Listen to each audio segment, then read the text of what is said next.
അരിസ്റ്റോട്ടലിന് മാത്രം അപഗ്രഥിക്കാനുള്ളതല്ല ഈ പ്രപഞ്ചം. അത് മറ്റുള്ളവർക്കും അതാകാം. കണ്ടത് പറയാം. സഭയുടെ പ്രപഞ്ച ദർശനത്തെ ചോദ്യം ചെയ്യുന്ന നിലപാടുകളാണ് നിങ്ങളുടേത്. അത് തെറ്റാണെന്ന് അറിഞ്ഞുകൂടെ? ഇതൊന്നും മറ്റാരും ചെയ്യില്ലെന്നാണോ ബഹുമാന്യരായ നിങ്ങൾ കരുതുന്നത്? ശാസ്ത്രം മതം പോലെയല്ല. അത് അന്ധമായ വിശ്വാസത്തിന്റെ അടഞ്ഞ ലോകത്തിലല്ല, നിരന്തരമായ അന്വേഷണങ്ങളുടെയും പുത്തൻ കണ്ടെത്തലുകളുടെയും മേഖലയിലാണ് അത് വ്യാപരിക്കുന്നത്. എന്തിന് പരീക്ഷിച്ചു നോക്കാൻ മുതിർന്നിരുന്നെങ്കിൽ അരിസ്റ്റോട്ടിൽ പോലും സ്വയം തിരുത്തുമായിരുന്നു. നാളെ ഒരുപക്ഷെ എന്റെ സിദ്ധാന്തങ്ങൾ പോലും തിരുത്തപ്പെട്ടേക്കാം. വിശുദ്ധ മാർക്കോസിന്റെ പള്ളിയിലെ മണി അഞ്ചടിക്കുന്നതിന് മുമ്പ് നമുക്ക് ഈ വിചാരണ പൂർത്തിയാക്കേണ്ടതുണ്ട്. ഇനി എന്തെങ്കിലും ഇല്ല, അദ്ദേഹം കുറ്റസമ്മതത്തിന് മുതിരുകയില്ല.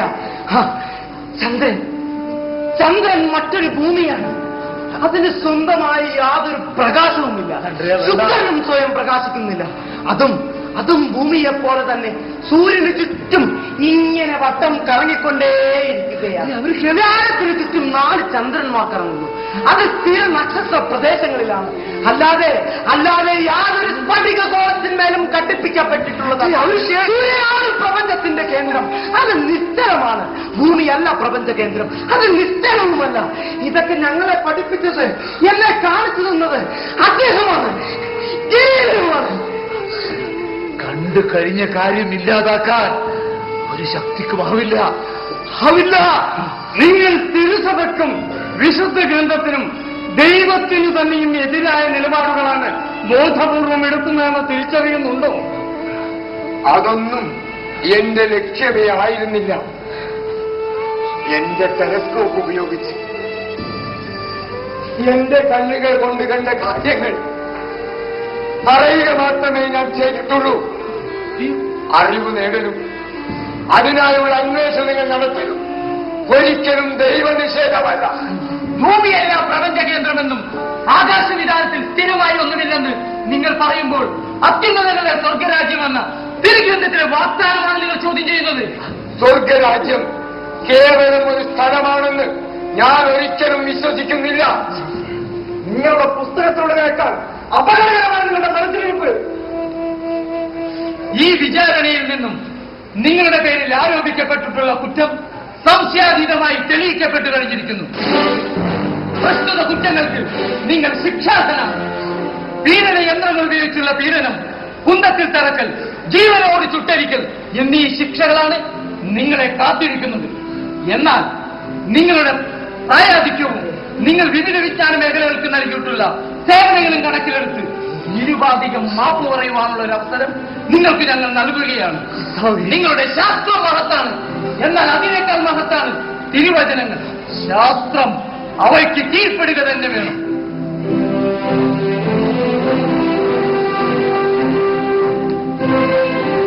മണി 5 അദ്ദേഹം ചേർത്ത് നിർത്തുകയാണ്.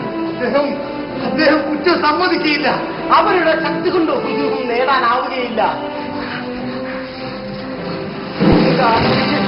കഠിന പീഡനത്തിന് വിധേയനായ ഒരു മനുഷ്യൻ എഴുന്നു നിന്ന് തലയുയർത്തിക്കൊണ്ട് പറയുന്നു, എനിക്ക് ജീവിക്കാൻ കഴിയുമെന്ന്. ഒരാൾ എഴുന്നേറ്റ് നിന്ന് ഇല്ല എന്ന് ഉച്ചരിക്കുമ്പോൾ നാം അത്രയും വളരുകയാണ്.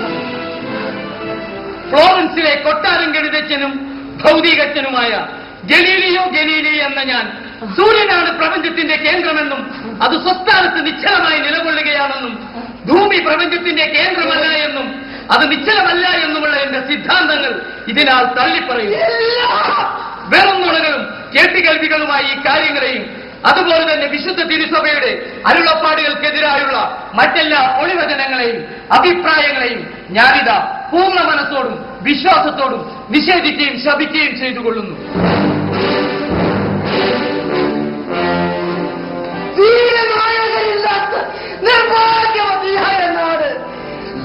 വീരനായകനെ ആവശ്യമായി വരുന്ന നാടാണ് നിർഭാഗ്യവതി.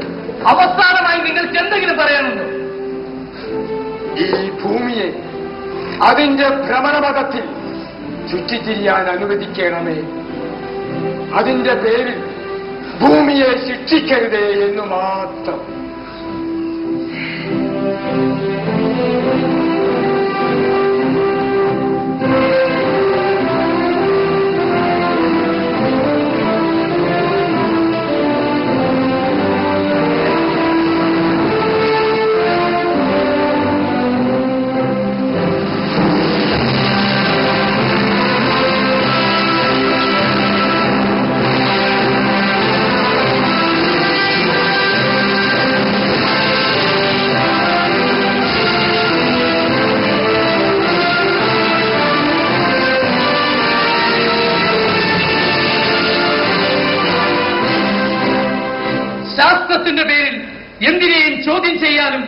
പരീക്ഷണ നിരീക്ഷണങ്ങളിലൂടെ തെളിയിക്കപ്പെടുന്നവ മാത്രം അംഗീകരിക്കുവാനുമുള്ള തെറ്റായ വാസന ജനങ്ങളിൽ വളർത്തുകയും അങ്ങനെ നൂറ്റാണ്ടുകളായി സമൂഹം പരിപാലിച്ചു പോരുന്ന വിശ്വാസങ്ങളെ സംശയിക്കുവാനും അധികാരഘടനയെ നിഷേധിക്കുവാനും അവരെ പ്രേരിപ്പിക്കുകയും ചെയ്തു എന്ന കുറ്റത്തിന് ഗലീലിയോ ഗലീലിയെ മരണം വരെ ഏകാന്ത തടവിന് മതവിചാരണ കോടതി ശിക്ഷിച്ചതായി പ്രഖ്യാപിക്കുന്നു. ശിക്ഷാവേളയുടെ ആദ്യ 3 വർഷക്കാലം ഗലീലിയോ വിശുദ്ധ തിരുഗ്രന്ഥത്തിലെ പശ്ചാത്താപ സങ്കീർത്തനങ്ങൾ പ്രാർത്ഥനാപൂർവം ഉരുവിടേണ്ടതാണ്. ശ്രീമാൻ ഗലീലിയോ ഗലീലിയുടെ 2 പ്രപഞ്ചവ്യവസ്ഥകളെ പറ്റിയുള്ള സംവാദം എന്ന ഗ്രന്ഥം പാപഗ്രന്ഥങ്ങളുടെ പട്ടികയിൽപ്പെടുത്തി നിരോധിച്ചിരിക്കുന്നു എന്നും ആരെങ്കിലും അത് കൈവശം വയ്ക്കുകയോ പ്രചരിപ്പിക്കുകയോ ചെയ്യുന്നത് ശിക്ഷാർഹമായ മതനിന്ദയായി കണക്കാക്കുമെന്നും അറിയിക്കുന്നു.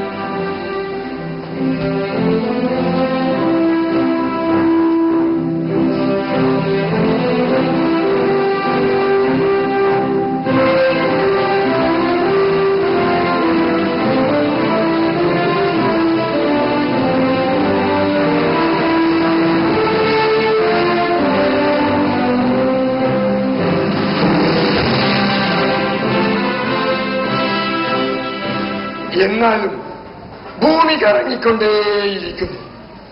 ഭൂമി കറങ്ങിക്കൊണ്ടേയിരിക്കുന്നു. ഭൂമി കറങ്ങിക്കൊണ്ടേയിരിക്കുന്നു. 1639 വൃദ്ധനും പാതി അന്ധനുമായ ഗലീലിയോ ഏകാന്തമായ വീട്ടുതടങ്കലിൽ അധികാരത്തിന്റെയും യാഥാസ്ഥിതികത്വത്തിന്റെയും ശക്തികൾ ശാസ്ത്രീയമായൊരു ഉൾക്കാഴ്ചയെ തള്ളിപ്പറഞ്ഞ് സ്വന്തം ഹൃദയത്തിലും സമൂഹ ഹൃദയത്തിലും അന്ധകാരത്തെ കുടിയിരുത്തിയതിന്റെ ഒരു ചിരസ്മാരകം പോലെ.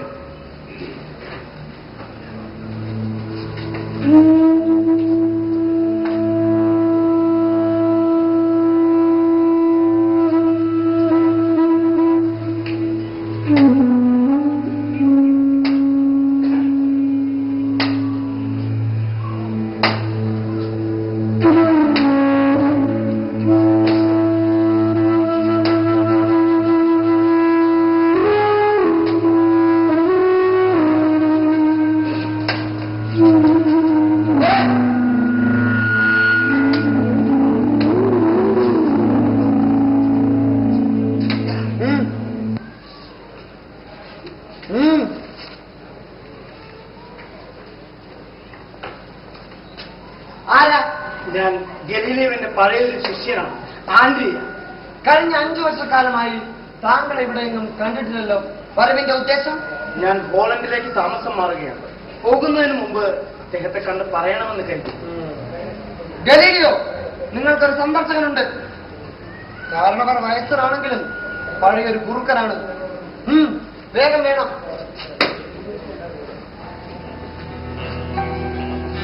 നീ കാണുന്നു. നീ എന്താണ് കാണുന്നത്? നീ ഒന്നും കാണുന്നില്ല. നീ കണ്ണുമിഴിക്കുന്നേ ഉള്ളൂ. ആൻഡ്രിയ, കണ്ണുമിഴിക്കുന്നത് കാണലല്ല. ആൻഡ്രിയ, പുറത്തെ നിന്റെ ശബ്ദം കേട്ടപ്പോൾ തന്നെ ഞാൻ നിന്നെ തിരിച്ചറിഞ്ഞു. സാർത്ഥിക്ക് സുഖമാണോ? അമ്മയ്ക്ക് പ്രായമായില്ല. അങ്ങയെ കാണണമെന്ന് വലിയ ആഗ്രഹമായിരുന്നു. പക്ഷേ തീരെ വയ്യ. അതാ വരാതിരുന്നത്. ഇങ്ങടുത്തു വരൂ. നീ ഇപ്പോ എന്താ ചെയ്യുന്നത്? ഹൈഡ്രോളിക്സ് ആണ് നിന്റെ പുതിയ പ്രവർത്തന മേഖല അല്ലേ? അതെ, അങ്ങയെ ഒന്ന് കാണാൻ കഴിഞ്ഞതിൽ വളരെ സന്തോഷം. അങ്ങിവിടെ ഇത്രയും വർഷം ഒറ്റയ്ക്കെങ്ങനെ? എന്റെ കുറ്റസമ്മതത്തിന്റെ ആഴം കൊണ്ട് ഇവരുടെ അനുകമ്പ നേടാനും കുറച്ചൊക്കെ എഴുതാനും കഴിയുന്നു. സഭയുടെ പൂർണ്ണ നിയന്ത്രണത്തിലാണെന്ന്